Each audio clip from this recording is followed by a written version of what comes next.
Bismillahirrahmanirrahim. Assalamualaikum warahmatullahi wabarakatuh. Perkenalkan, nama saya Intan. Saya dari kelas K, program studi PGSD. Saya mahasiswa baru Universitas Muhammadiyah Buton.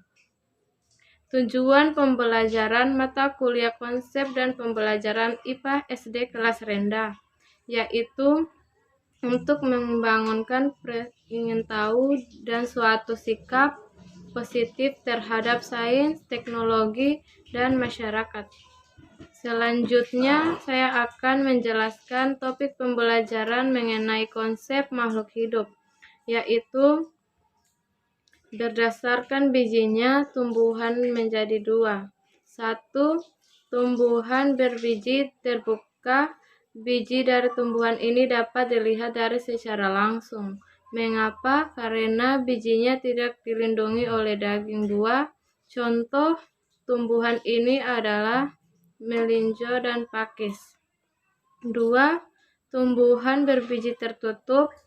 Pohon alpukat dan nangka termaksud tumbuhan berbiji tertutup.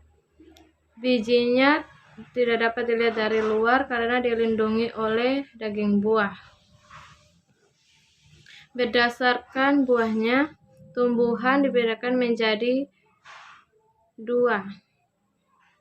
Tumbuhan dengan mahkota bunga berjumlah 3 atau kelipatannya. Contoh tumbuhan ini adalah jagung dan kelapa. 2. Tumbuhan ini dengan jumlah mahkota dengan bunga 4, 5, atau kelipatannya. Contoh tumbuhan ini adalah mangga dan kacang tanah. Berdasarkan daunnya dibagi atas 4, yaitu mele daun, tulang daun, pelepah, tangkai daun. Susunan tulang daun dibagi menjadi 4 macam, yaitu menyirip, menjari, melengkung, sejajar.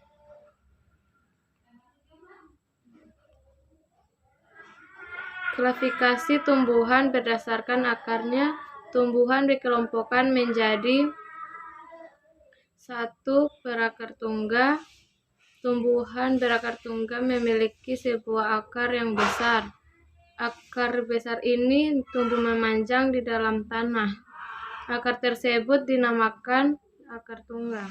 Dari sebuah akar tunggal ditumbuhkan kecil yang berjumlah banyak. Contoh mangga dan rambutan. 2. Berakar serap napas. Akar napas tumbuh keluar dari bawah. Akar tersebut sebagai muncul permukaan tanah sebagai berada di dalam tanah. Akar ini terlihat seperti menumpah 3 karya batang. Akar napas mempunyai banyak celah.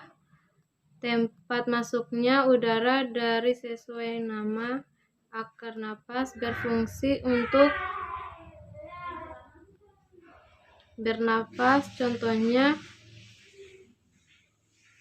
baku dan panda.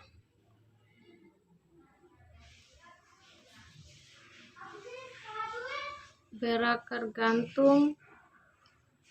Akar gantung tumbuh dari bagian atas batang dan tumbuhan ke arah tanah. Oleh karena itu, akar tersebut terlihat tergantung dari udara.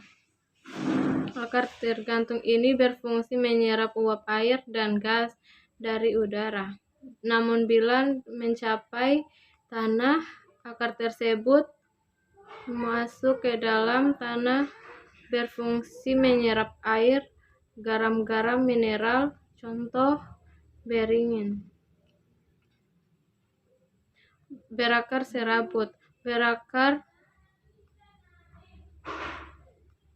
Tumbuhan berakar serabut memiliki akar yang berukuran kecil. Akar ini tumbuh dalam sebuah contoh padi dan jagung. Berakar pelepah. Akar pelekat tumbuh sebuah batang. Akar pelekat terdapat pada tumbuhan yang tumbuh memanjang. Akar ini berfungsi untuk melekatkan batang pada tumbuh maupun tumbuhan lain. Contoh sirih. Berdasarkan bijinya, tumbuhan dibedakan menjadi dua. Satu, tumbuhan berbiji terbuka. Biji terbuka ini dapat dilihat secara langsung. Mengapa? Karena bijinya tidak dilindungi oleh daging buah. Contoh melinjo dan pakis. Dua, tumbuhan berbiji tertutup. Pohon alpukat dan nangka. Sekian dari saya, mohon maaf bila ada kesalahan. Saya akhiri dengan ucapan wabillahi taufiq wal hidayah. Assalamualaikum warahmatullahi wabarakatuh.